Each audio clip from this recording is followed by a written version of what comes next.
So welcome everyone. Good to have you here. Autumn is going to orient us to where we are. Great, welcome. Glad to see folks here. Welcome back. You should need a little orientation. This is Keystone Development Center's Let's Dig Deeper virtual learning series. We're on the fourth of six series, 6 sessions, and you are able to sign up for the final two. Today's session, Tax Basics for Supporting Cooperatives. We'll move to lenders' perspectives on co-op business and cooperative business transitions in June. That date is incorrect. That's later in June. Little bit of housekeeping. This session will run until noon. It is being recorded, as you've been alerted. The recording will be made available to folks who have signed up and also on KDC's website. And there's potential that this course might be interactive, so we welcome folks to have your cameras on, come off mute if you're able. As a reminder, participants who sign up for all 6 sessions and either attend live or watch the recordings complete the surveys that will drop in the chat in the end, and present a plan for disseminating the information among their networks will receive a certificate of completion from KDC, and you'll also be invited to a follow-up meeting where we can share efforts, feedback, affirmation, etc. So really glad that you could be here today and participate in this this ongoing learning series that we've got going on. Really excited today to be joined by Mavery Davis, who's a CPA and an organizer with New Economy Works, West Virginia. Was able to join us a couple weeks ago for our Boost Camp series that we've got going on for co-op simultaneously. This is a great learning opportunity, and excited to present more here today. Mavery, if there's more you want to say about yourself, welcome you to do so. Otherwise, the floor is yours. All right. I'm going to, it's included in my slide deck. I'm going to say a little bit more Great. on myself, but welcome everyone. If you can, go ahead and put in the chat like where you're from, your organization, something you hope to get out of this session. All right.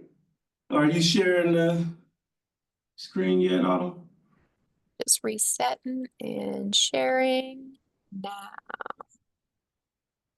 Awesome. So I'm calling this session the Cooperative Surge, a new frontier for accountants, bookkeepers, and CPAs.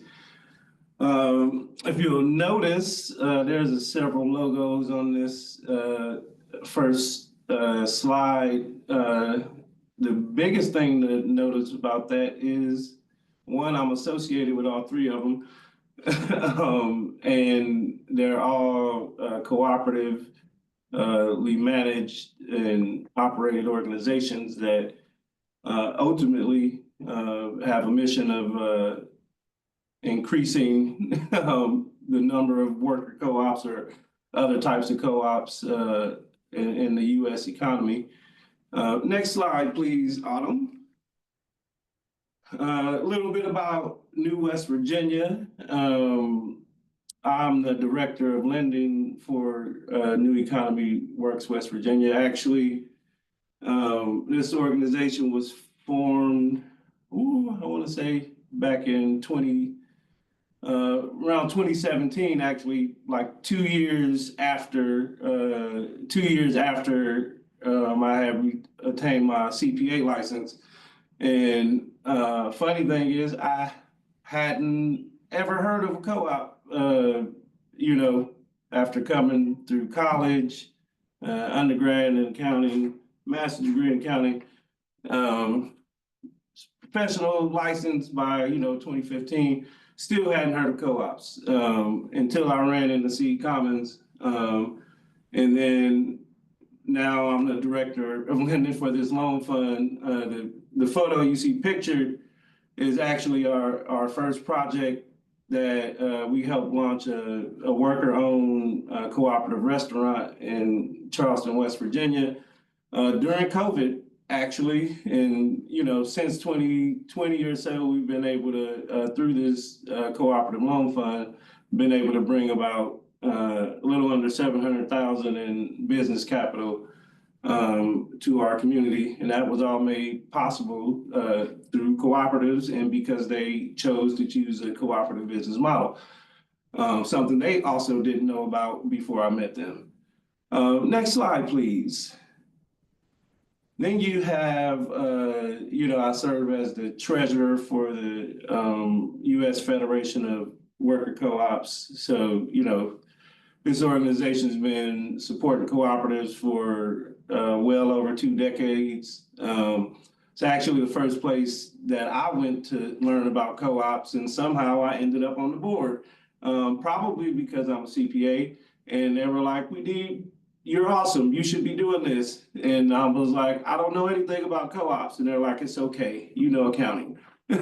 So join our board. And I did. And, I've been on the board of the Federation. I think now this is my 3rd or 4th term. I think I'm running again.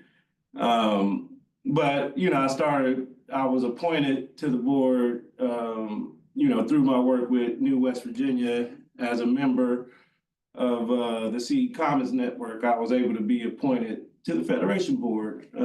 That's a fun fact. Next slide, please.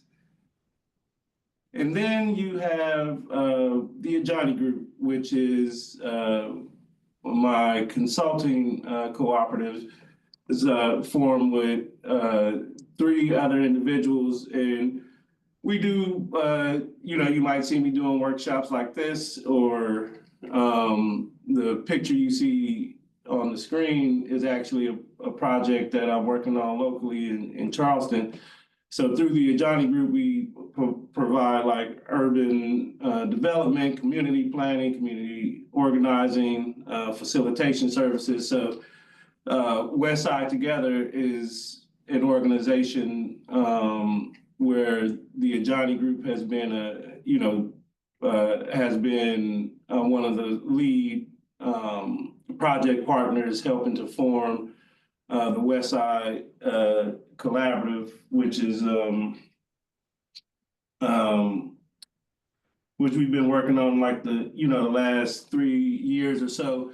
And primarily, we get 100+ community organizations together every quarter. We help, manage and get the organizations on the West Side working together collaboratively, really using cooperative principles and things like that to expand their reach, to the families and residents of the West Side. So that's a little bit about me. Thanks for listening.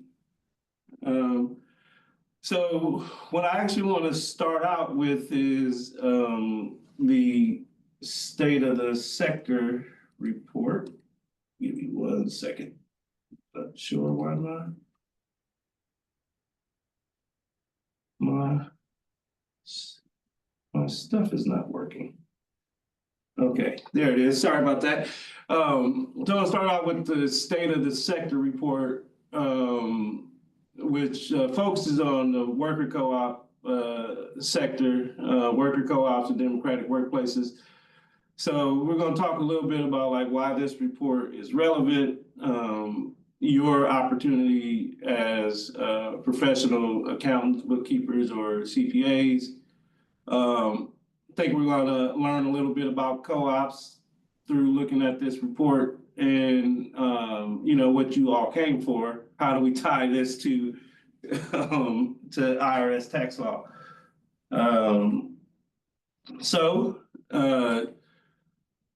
Next slide, please. Sorry about that. So, the rise of worker cooperatives and democratic enterprises, it isn't just a trend, it's a movement, right? According to the 2023 Worker Cooperative State of Sector Report, the number of worker co-ops in the U.S. has grown by over 20% in just 2 years, tripling in the last decade.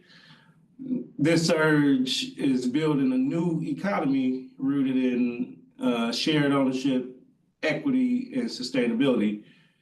But as you all know, behind every successful cooperative is a need for financial stewardship, compliance, and strategic planning. And that's where a new opportunity emerges for accountants, bookkeepers, and CPAs. Next slide. So, what makes cooperatives unique, why it matters for financial professionals. Cooperatives represent a unique blend of business and democratic governance.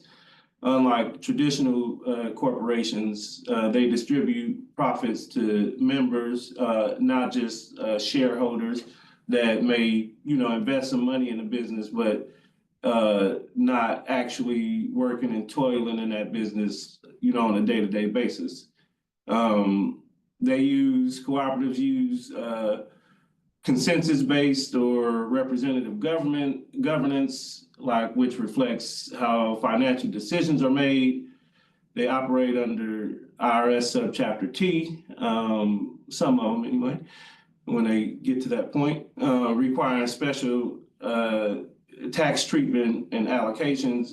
And I'll say this, even if they aren't operating under, IRS subchapter T, the different things we're going to talk about, whether they're operating under subchapter T or not, is still important for cooperative members, however they're formed, to know and understand the tax treatment, what type of equity they have, and all of the different financial matters that a co-op deals with. But co-ops, they track patronage or profit sharing and member equity, and not just capital shares. This complexity creates a growing demand for finance professionals who understand and are willing to learn how to maintain dual financial systems for maintaining member accounts and also standard business ledgers, how to navigate cooperative audits, capital accounts, and patronage allocations, and how to support governance with financial reporting that's accessible to non-financial members, right? That's accessible to members who aren't dealing with the accounting, bookkeeping, and finances and taxes on a regular basis. All members of the co-op still need to be able to navigate that information and be able to make decisions around it. And then also, how to guide conversions from traditional businesses into cooperatives. Next slide. So ultimately, my vision, for this presentation and for other accountants and bookkeepers and tax professionals that I talk to, is really a call to action for the profession, right? In the coming years, as more businesses convert to cooperatives or launch as worker or consumer-owned ventures, accountants who understand these models will be in high demand. You're already in high demand. It's not enough of us, right? This is not just an emerging market, it's an opportunity for professionals to position themselves as cooperative finance specialists, to offer training and bookkeeping services to new and existing co-ops, to partner with cooperative developers, like who, we're on the call with today, attorneys and incubators, and overall contribute to economic justice and sustainability through financial literacy and structure. Next slide. And really, I want to lean into principle number 5, education and training and information. Co-ops thrive when every member understands the numbers. Worker owners must be trained to read financial statements, interpret performance, and make informed democratic decisions. So financial pros must shift from gatekeepers to educators and facilitators. Next slide. So the real opportunity for accountants, bookkeepers, and CPAs, can maximize. You can tailor your services to the cooperative model. You can offer financial education sessions to members, create financial dashboards for transparency, serve as advisors for democratic governance, and carve a niche in an underserved, values-aligned market. And if you haven't noticed yet, on the front page of this the sector report, I'm kind of photobombing a little bit, but I'm in the middle over there with the rest of the board of the Federation. So this call to action is to step into the cooperative economy, learn Subchapter T and cooperative financial structures, partner with, again, co-op developers, lawyers, and incubators, offer training, plus service packages to emerging and established co-ops, and help build a more just and participatory economy. So I'll stop right there before we go into the sort of some of the details around Subchapter T, and get some feedback from the folks in the room on do you see this surge the way that I see it, or am I crazy?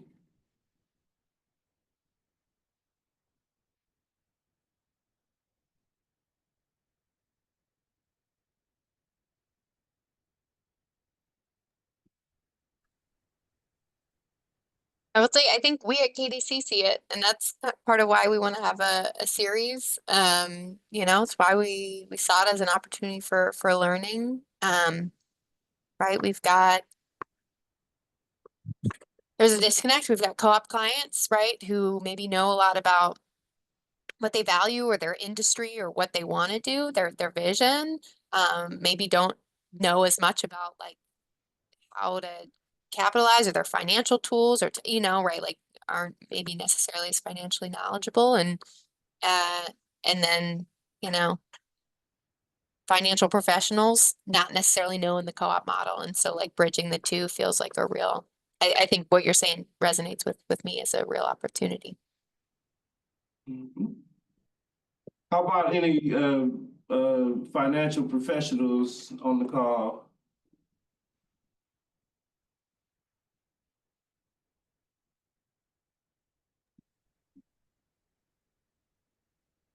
I think that based on how folks self-identified in the chat, right, like speaks to like the gap that there is, right? So we've got cooperators, we've got some folks interested in co-ops, we've got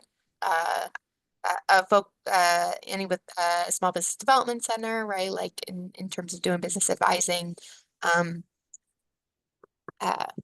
in terms of who is here, right? Unless unless I missed anybody. Okay. Yeah, I've had clients interested in them, but we don't know enough about them. So that's partly why I'm doing this series. So thank you. Okay. Well, have you learned anything so far? Anything that I've said or anything prior in this, in this series that gives you a better understanding of co-ops? Yeah, so far I learned about legal structures, some of the other considerations, but not so much about the financial. So I'm really interested in what you have to share. Well, let's get to it then. Great. Thank you. Let's get to it. All right, so let's do an overview of subchapter T.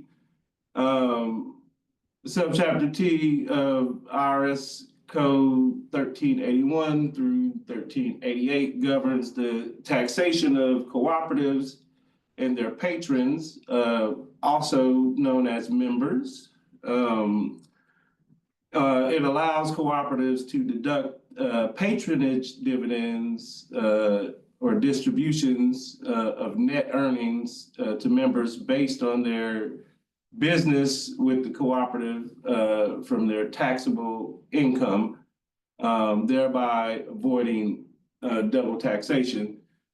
So, cooperatives, if they do it properly under the code, the cooperative itself will get an additional tax deduction or be able to reduce taxable income of the cooperative by the amount allocated to the patrons or to the members.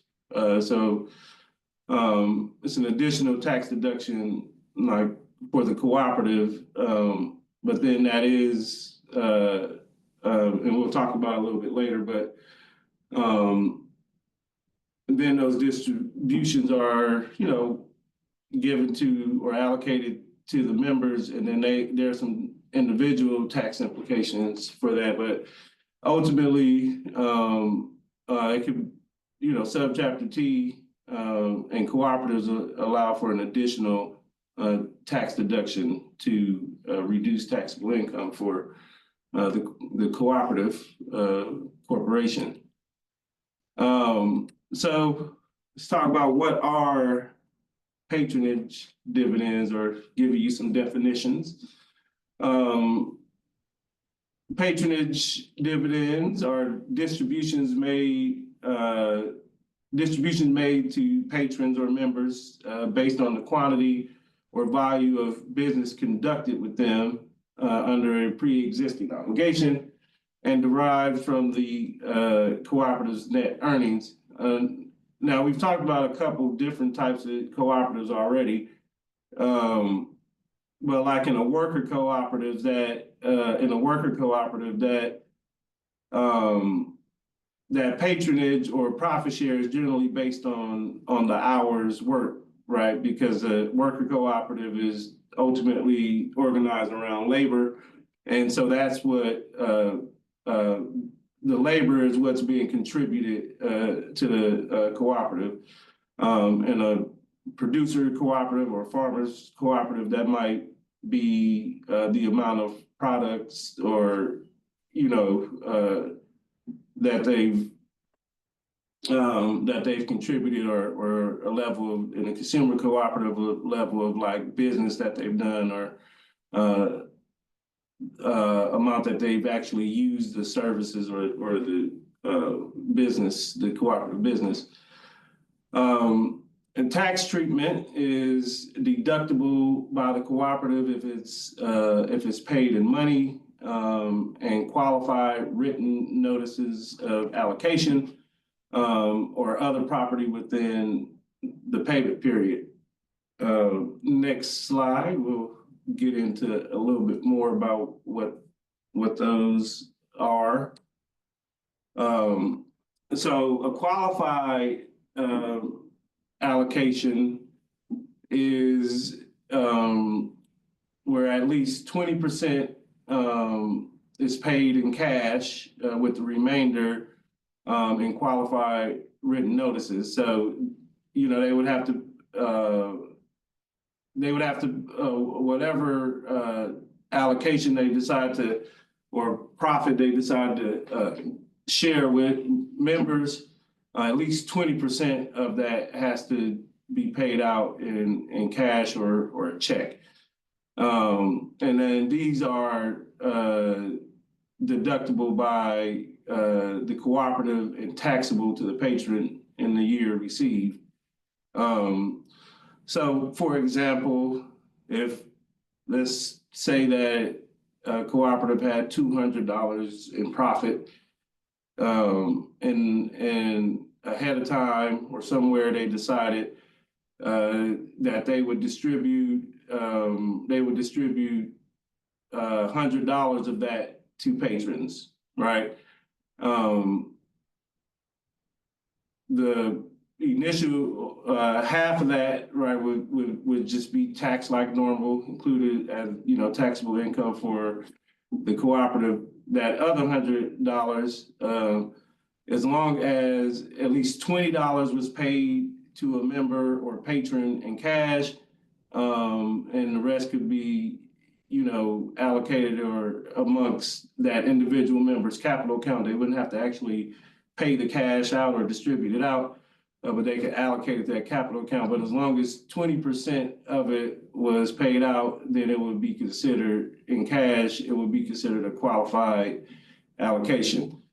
A non-qualified allocation is not immediately deductible by the cooperative. So if they didn't do that 20% in cash, among other things like having a pre-existing agreement to distribute, then the cooperative wouldn't be able to deduct from its taxable income that additional $100 we were talking about. So the cooperative, on the non-qualified distribution, the cooperative pays the tax initially, and then the patron is taxed if and when that distribution is actually redeemed. And then there's per unit retained allocations or amounts withheld from payments to patrons for their products, allocated based on the quantity delivered. And then the tax treatment for that is similar to patronage dividends, and these can be deductible if they meet certain criteria.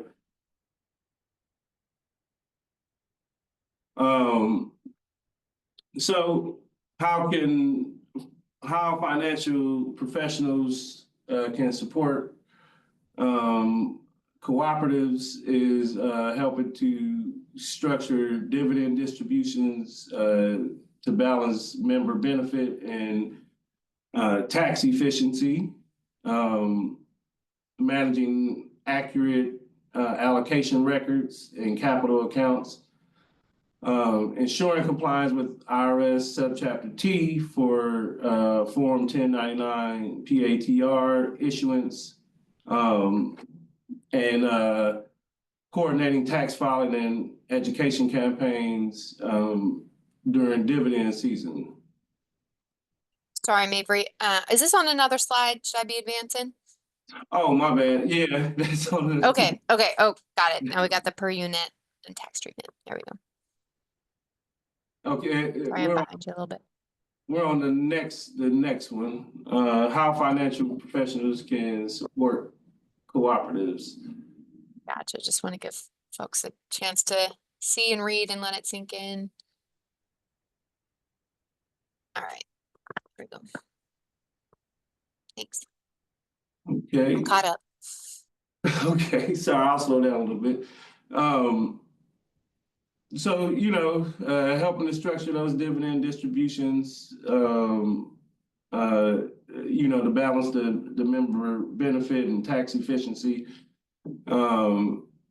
managing accurate allocation records and capital accounts so that, the members know where they stand and everything like that. So let's talk a little bit about, next slide, please. Patronage dividends. So patronage dividends are taxable to the patron as well, under those conditions we just talked about. and financial professionals can play a critical dual role, supporting both the cooperative and the individual patron, because there's tax implications on both sides. Next slide. So under subchapter T of IRS Code 1385, patronage dividends are taxable to the patron if they are made from net earnings of the cooperative. They are based on the amount of business the patron did with the co-op. So again, if it's a worker co-op, that would be based on like their hours worked. They are distributed under a pre-existing obligation, such as, in their bylaws or in their operating agreements. And they are paid in qualified form, so cash check or a qualified written notice. Next slide, please. So a key distinction here is the qualified patronage dividend is taxable in the years received or allocated and deductible to the co-op, and then the non-qualified allocation is not taxable to the patron until it's actually redeemed. So the cooperative is also required to issue a Form 1099 PATR to patrons who receive at least $10 in a patronage dividend during the year. Next slide, please. So how would a tax professional support these patrons? So one, they would help to ensure that proper inclusion of that 1099 PATR data in that patron's individual return. So typically that's like Schedule F if it's for farmers, or Schedule C for worker owners and a worker co-op like the workers in the restaurant that I was talking about. They would report that 1099 PATR on a Schedule C. Tax professionals can help clarify whether the dividends were qualified or non-qualified, and how it affects their taxable income, both for the cooperative itself and for the individual patron or member. And help to provide plain language explanations of like what a patronage dividend is, essentially profit share, why it's taxable, where it goes on their return, what to expect if they receive a qualified versus a non-qualified allocation. And then you can also create FAQs or facts or info sheets during tax season. Those would be some helpful ways to support cooperatives and their patrons or members. So though, that's the basics of like how subchapter T works. Next slide, please. There's more of a visual. It's more of a visual depiction of sort of what's going on here. So on the you see all the folks with the top hat on. You consider them members. And then, so the co-op would have some overall level of profit that they decide ahead of time, some percentage of this profit will be retained in the cooperative or in the overall business. and would go into this like collective account. And then some other portion of that profit, which we like to call surplus, you know, would maybe allocated like to the members. And that portion that's allocated to the members, the co-op would be able, again, to deduct that if, when it was, you know, if a written notice of allocation was made and 20% identified by like the dollar bills on the screen. You know, that's the 20, that's that 20% portion being paid to the member in the top hat in cash or check, and then the remaining amount of whatever that allocation was would be tracked and recorded in these individual capital accounts.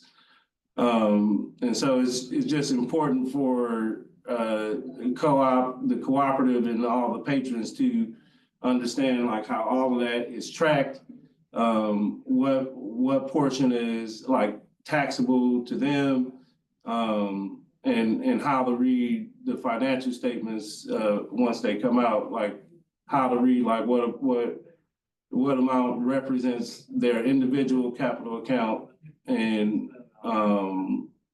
so on and so forth. So I'm gonna pause right there, and we're gonna use this last 20 minutes for some Q&A, or to answer some questions from the audience that maybe I didn't get to it in, you know, what I shared, and we can see if we can figure it out together. Cool. I think, you know, one thing that's important for co-op members to understand is that this profit on your slide here, that's like after, like, they've done their whole operations for the year. So they've brought in revenue and they've paid wages and they've had whatever other costs. So like the workers might be getting paid wages throughout the year. And then if there's still more money coming in than went out at the end of the year, then this is what happens to that money. Yes.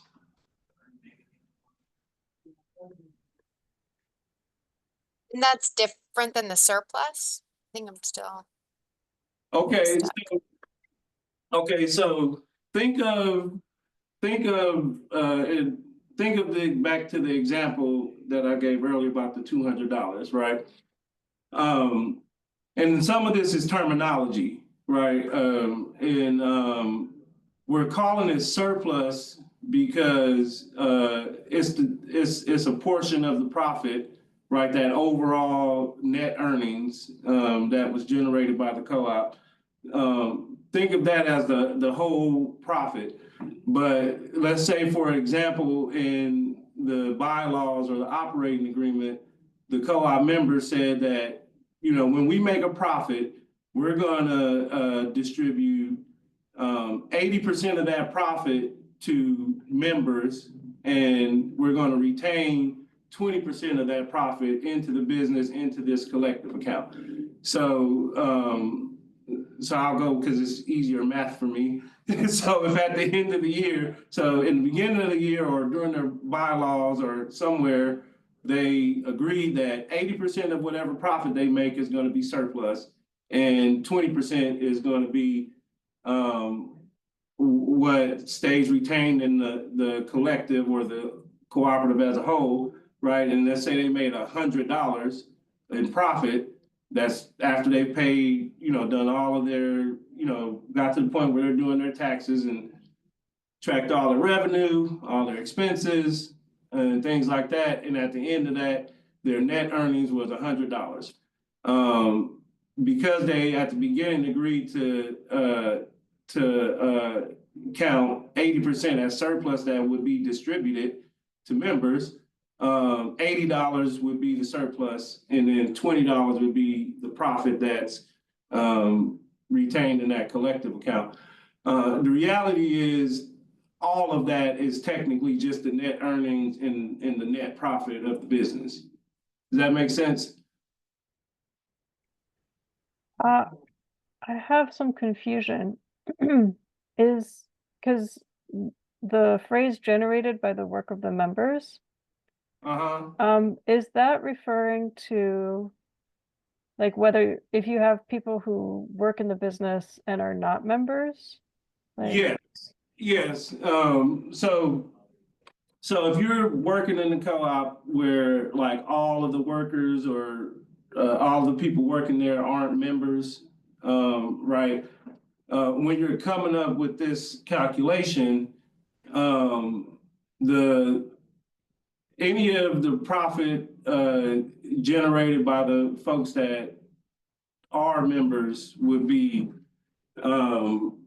that's who would be entitled to like this surplus allocation, right? It wouldn't be to anybody that was like a non-member or just a general employee or a general worker.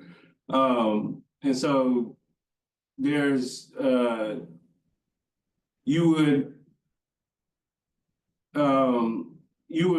figure out how to like attribute how much of that net profit was generated like by the workers and how much was just generated like outside of those specific workers or patrons doing business with the cooperative.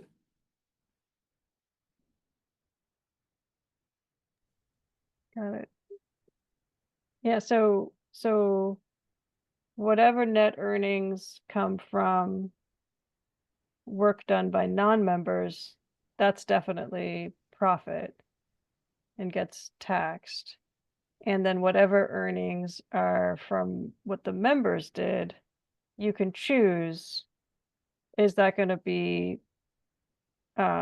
like company profits that get taxed at the corporate rate, or is that going to be allocated out to the members? Is that right? Yes. Cool. And does this look different in like a cooperative corporation versus a LLC that elects to be taxed under subchapter T, or is it basically the same? It's basically the same.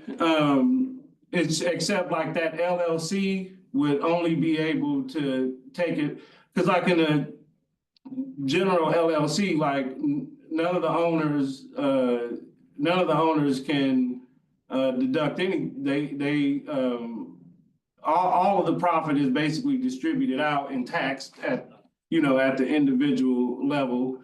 Nothing is really taxed at the LLC level. It's all distributed out to the members, and there's no direct opportunity like to get a tax benefit from just being a cooperative. But if they elect to be a LLC taxed as a corporation, that's also subject to the subchapter T rules, then they would have these additional options to be able to shield some of that income from like double taxation.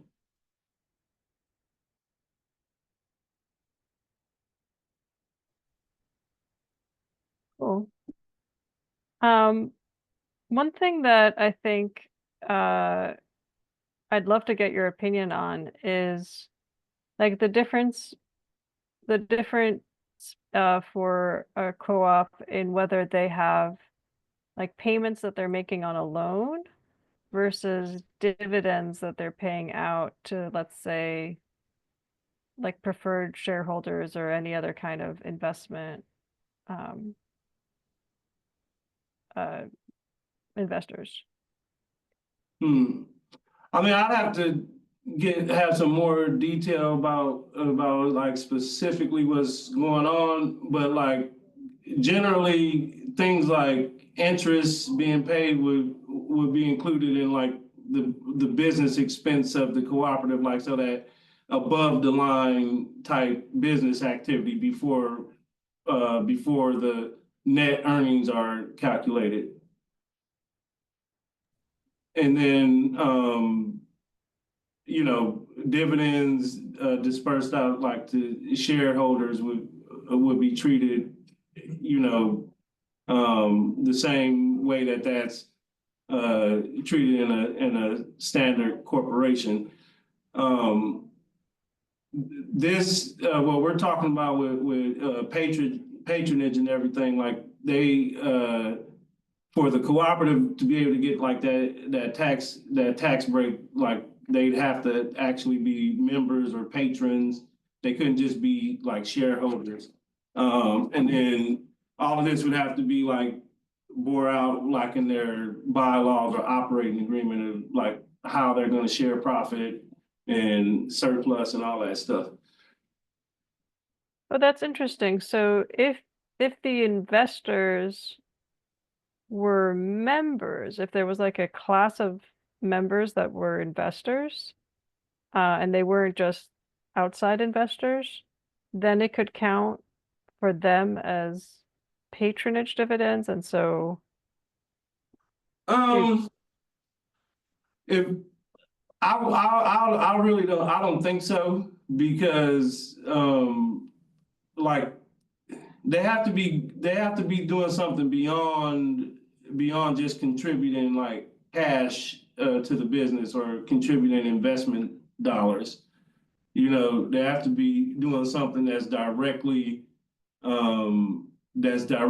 benefiting the bottom line, like, you know, bringing in revenues, or, you know, providing some type of labor or direct contribution to the cooperative. If they're just providing dollar amounts, I don't think this applies. okay, that's good to know. Thank you.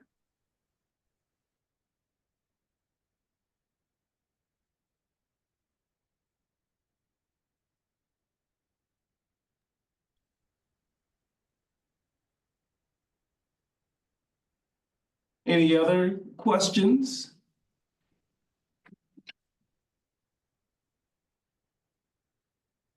Hey, Corey. Need to grab a pen. Sorry about that. That's our communications director, Corey. Hi, Corey. Hey, keep up the good work. Okay. Yeah. I guess this is really great for like worker co-ops, a great overview. I'm wondering,